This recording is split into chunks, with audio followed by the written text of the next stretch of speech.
February 12th, the day for Carnival has come at last, or it would have if it had not been for an insidious virus circulating around.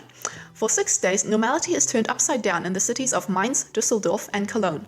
Led by the Prince, the Farmer and the Virgin, who by the way are all played by men, the Jecken, as Carnival participants are called in German, will dance, celebrate and sway to the music in pubs, festival halls and the streets.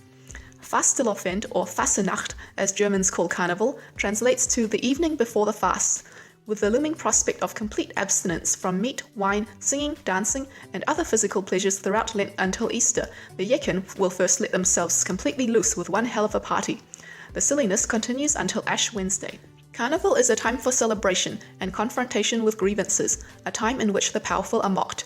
The many different guard uniforms are an example of the inherent anti-militaristic origins of Carnival, which still persists today.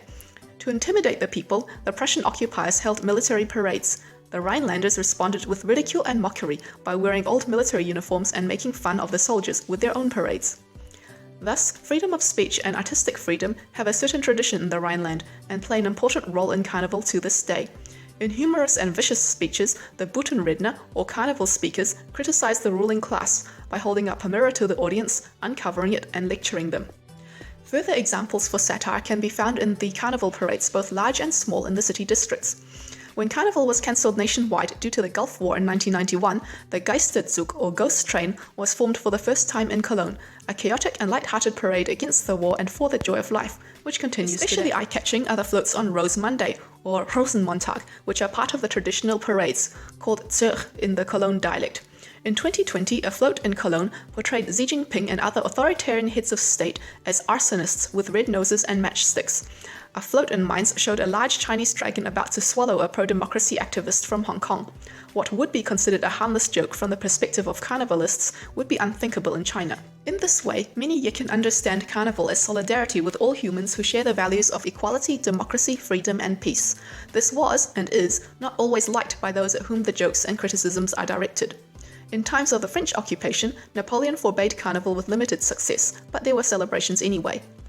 Particularly when it comes to religious beliefs, spectators sometimes react with incomprehension and are offended.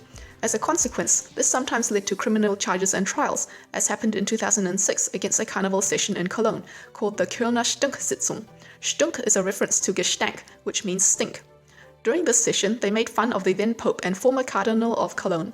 However, since the Stunker can always invoke their right to artistic freedom, there have not been any punishments so far. The Carnival sessions, which regularly take place between November 11th and Ash Wednesday, are a colourful mixture of speeches, acrobatic dances and music.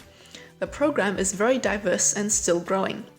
Thus, in addition to the traditional sessions, there are pink sessions of the LGBTQ+ community, puppet shows, and sessions for children, just to name a few examples. The close relationship between Carnival and politics is considered critical in the Rhineland.